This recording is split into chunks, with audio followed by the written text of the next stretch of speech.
everyone, especially to my teacher Miss Niepes. So today I was tasked to discuss about the chart of the Spanish colonial government in the Philippines. So before I proceed, let me give a brief introduction about what happened during the colonial period in the Philippines.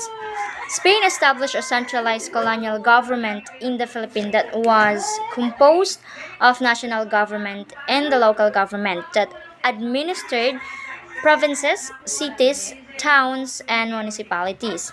The Philippines colony was governed by the Spaniards by laws made in Spain, and for the sole good of the mother country and its representatives in the colony, Filipinos held only minor offices.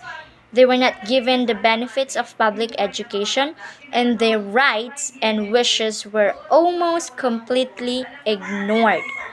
So now, if we focus to the chart of the Spanish colonial government in the Philippines, we can see this one. The King of Spain is on the top area. It means that it has the most powerful colony or powerful person on that time. So the question is, what is the function of the King of Spain during the colonial government in the Philippines? During the colonization, the King of Spain who ruled the colonization in the Philippine island was named Philip II. That was way back 16th century. King of Spain is the monarch arbitrates and moderates the regular functioning of the institutions and assumes that the highest representation of the Spanish state in international relations. The monarch exercises the function expressly confirmed on him by the constitution and the laws. So that is the function of king. It means that he is the one who ruled everything, or let's say the ruler of this small colonies right here. So that is the role of King of Spain. Now, before we proceed to this area, because it is more complicated, let's have first this one, Council of the Indies, down to Spanish Archbishop, bishops, and parish priests. So what is the function of Council of the Indies on colonial government in the Philippines before? The Council of Indies is the central administrative and judicial institution for the Spanish Empire. They are responsible for the governing of the Spanish Empire, enduring issues and religion.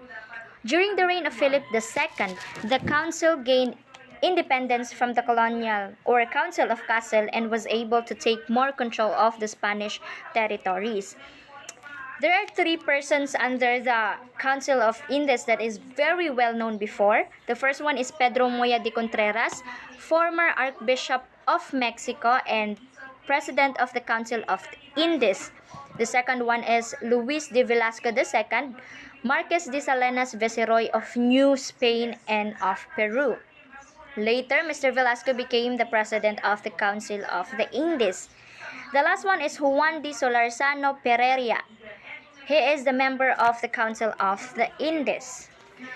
Now let us proceed to this area, Spanish Archbishop. What is the function of this colony before? Spanish Archbishop is related or connected to the Council of Indies. Of course, when we say Archbishop, it talks or related to Catholicism. They are the people or Spanish higher people who handle the Catholic churches. Now, under the Spanish Archbishops are the bishops. What is the function of bishops before? The bishops are the chief liturgical minister, the one who baptized, celebrated the Eucharist, ordained, absolved, controlled churches' finances, and settled matters of dispute. These are the rule or function of bishops, but if we deal in the literary function of the archbishops, they are the one who helps to convert Filipinos in Christianity.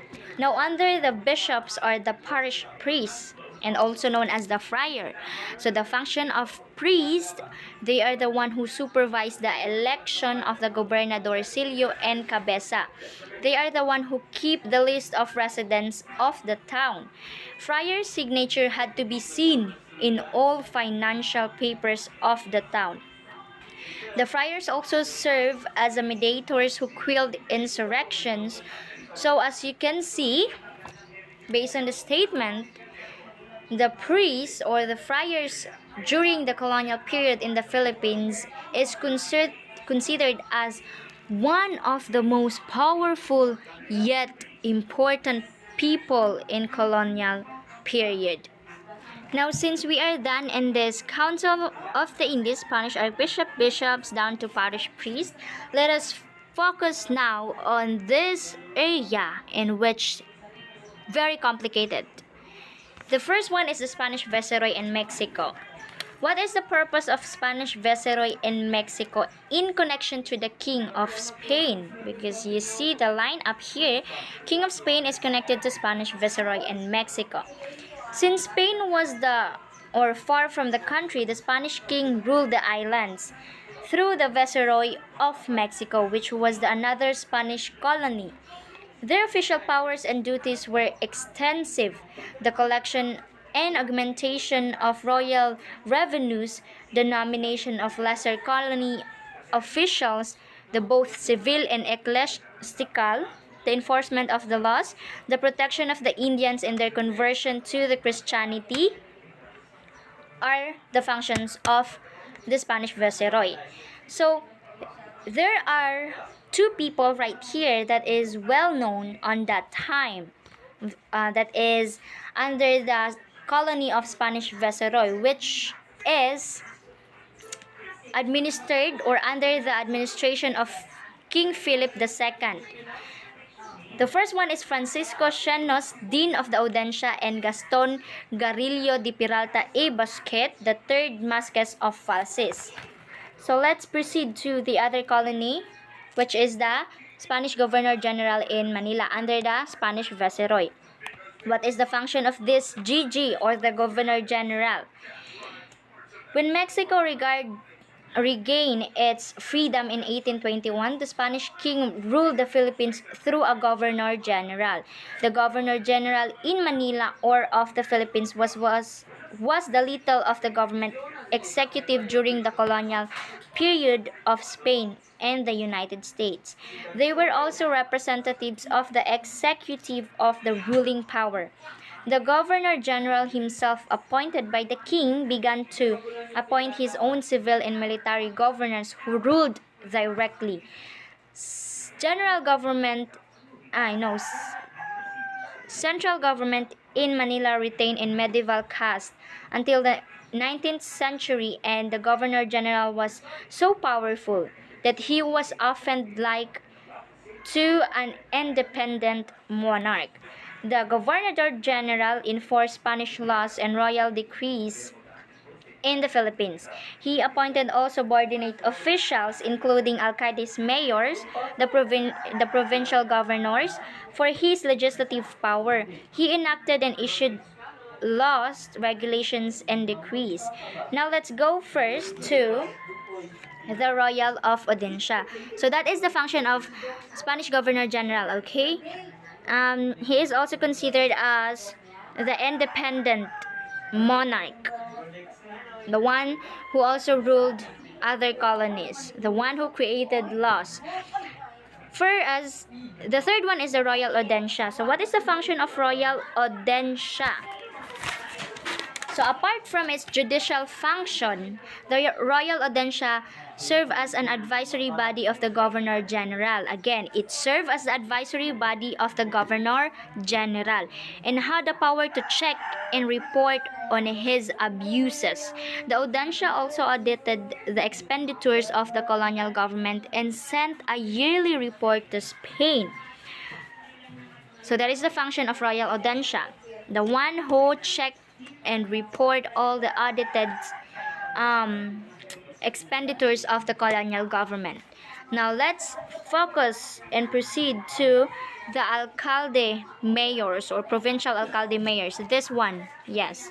So what is the function of this colony? Under the Royal Audiencia or under the Spanish Governor General is the Alcalde Provincial, Alcalde Mayors, which is represented the Spanish King and the Governor Provinces.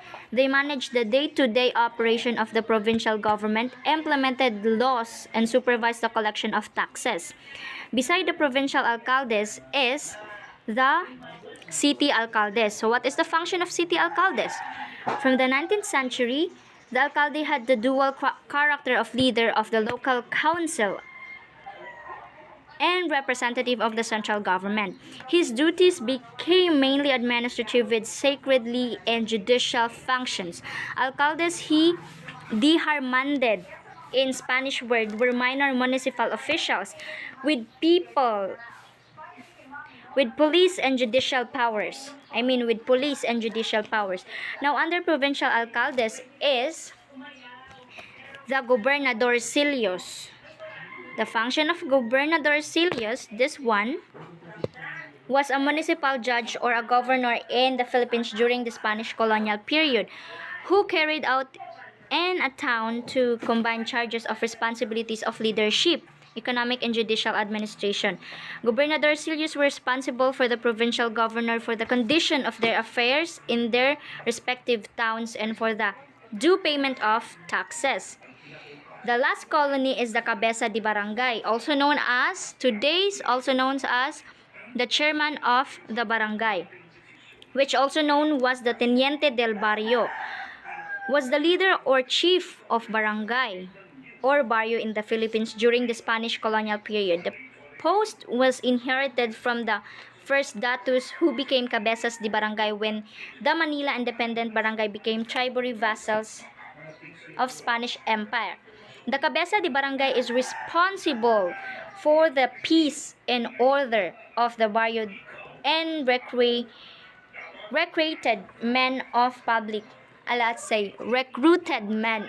public works.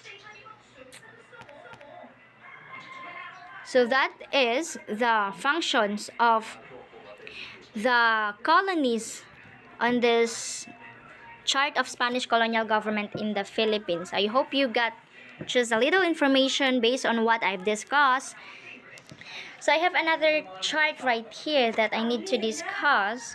This one, the power of the parish priest during the Spanish era. So the first one is priest is a preacher. Of course, this is the main purpose or function of the priest, even now, today's time, priest today is our preacher. They are the one who preach the word of God. They are the one who educate people about the word of God. Now let's have confessor. When we say confessor in Catholic churches, they are the one who give advices to those people who confess their problems about their life, about their love lives, any problems about their lives. So priests are the one who give advices to those people who need advices. The third one is priests are those the one who register of deeds, births, and marriage and deaths. So it means that those priests before are the one who registered all the work or jobs of all the workers before during the Spanish era. Registrar of deeds. Birth, of course, the one who registered the babies, newborn babies, and the one who registered the marriage contracts, the one who create marriage contracts and death certificate. The fourth one is law enforcer. Priests said that they are also the law enforcers before during the Spanish era. So as based on my knowledge, they are the one who come with the officers or police officers to arrest some criminals that is being executed as criminals. They are the one who kanang in Tagalog pa sila yung nagbabasa or sila yung nagpapaalam dun sa taong or sumasama dun sa mga pulis na dumadakip ng mga kriminal, as you see in this picture. So the fifth one is election inspector, like what I've said on the first video. priests are also the inspectors or the one who supervise the elections before the Spanish era. The last one is the tax collector. Yes, that is the big issue before the Spanish era, na ilahang gihimong issue ron na why are the priests are the one who collected tax during the Spanish era. So mao na siyang na-create kay ang mga priests daw before are the one who collected tax from the workers. So I think you got what I mean. So I hope you get a little information about what I've discussed about the two charts provided. The first chart is about the colonial government, or the Spanish chart about Spanish colonial government in the Philippines. The second one is the powers of the priest during the Spanish era. So thank you for listening, and God bless us all.